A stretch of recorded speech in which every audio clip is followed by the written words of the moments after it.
Hello students, जैसा कि मैंने आपसे डिस्कशन किया है पहले अपने सिलेबस के बारे में। ठीक है, उस सिलेबस में कुछ चीज़ें घटी हैं, वो भी मैंने आपको बता दी हैं। जो 70% सिलेबस हमारा है वो भी मैंने आपको बता दिया है। तो उसी कड़ी में हम आगे पढ़ रहे हैं। आज पहला चैप्टर हम ले रहे हैं जो है सजीव जगत। सबसे पहले बच्चों हम यहाँ पर डिस्कस करेंगे जीव विज्ञान है क्या, व्हाट इज बायोलॉजी। बायोलॉजी जो शब्द है दो ग्रीक वर्ड से मिलकर बना है, जो कि हैं बायोस और लोगोस। बायोस मीन्स जीवन और लोगोस मीन्स ज्ञान। ये शब्द जो है लैमार्क ने दिया था और इसका अर्थ जो मिलाकर हुआ वो ये हुआ कि जीवधारियों से संबंधित ज्ञान को जिसमें हम पढ़ते हैं वो बायोलॉजी है।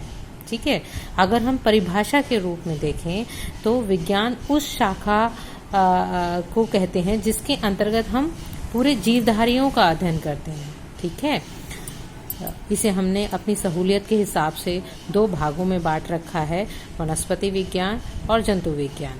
वनस्पति विज्ञान में हम पेड़ पौधों के बारे में पढ़ते हैं, जंतु विज्ञान में हम जीव जंतुओं के बारे में पढ़ते हैं, जिसमें हम भी आते हैं। ह्यूमन फिजियोलॉजी पूरा आप इस सत्र में पढ़ेंगे। ठीक है, अब दूसरा क्वेश्चन आता है कि सजीव है क्या, क्योंकि हमारा चैप्टर ही सजीव जगत है।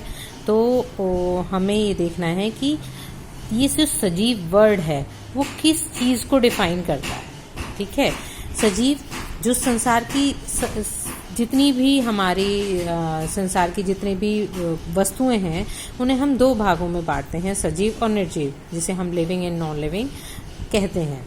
हम जानते भी हैं, छोटी क्लासेस में भी हम पढ़ चुके हैं, जो लिविंग होती हैं सजीव वस्तुएं होती हैं वो चल सकती हैं, खा सकती हैं, पी सकती हैं, है ना। और जो निर्जीव होती हैं वो एक ही जगह रहती हैं, उनमें कोई जान नहीं होती।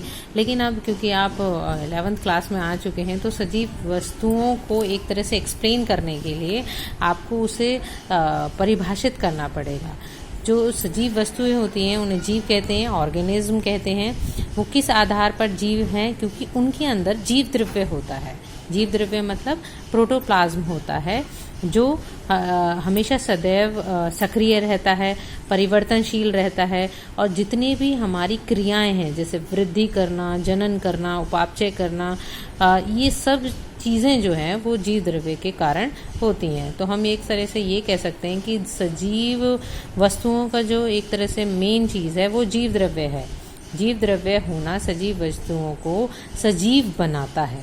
ठीक है, सजीव होने के जो लक्षण हैं, हम एक तरह से कह सकते हैं कि कोई चीज़ सजीव क्यों है, उसके कैरेक्टरिस्टिक्स क्या हैं, वो मैंने यहाँ पर इस तरीके से दिखाए हैं।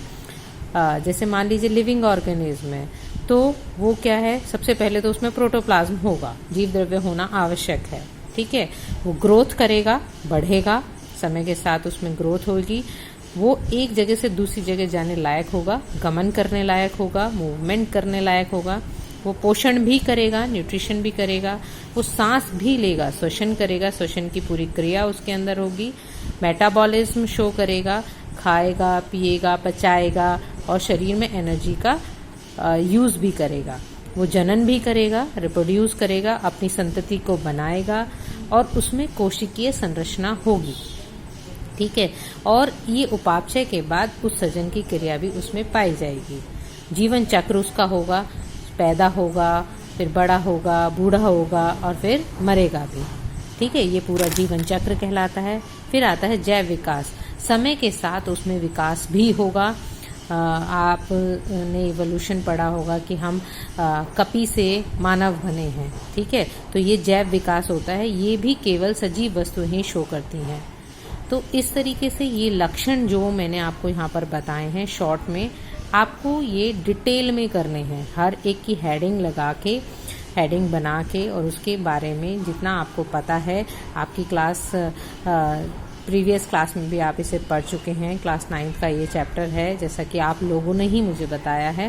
ठीक है, और आपके पास अब फर्स्ट ईयर की बुक्स भी हैं, तो उन बुक्स में से इसकी डिटेल आप खुद करेंगे। ठीक है, क्लास 11th में आपको जस्ट नोट्स ऐसे ही प्रोवाइड किए जाएंगे, जस्ट ये ब्लैक बोर्ड वर्क हो जाता है और इसकी डिटेल आपको खुद करनी है। ये आपके नोट्स हो जाते हैं। क्वेश्चन आंसर्स जब हमारा चैप्टर पूरा हो जाएगा तो हमें एनसीईआरटी की एक्सरसाइज हम करेंगे, या जो क्वेश्चंस मैं आपको दूंगी अपनी तरफ से वो भी क्वेश्चन आप करेंगे। ठीक है।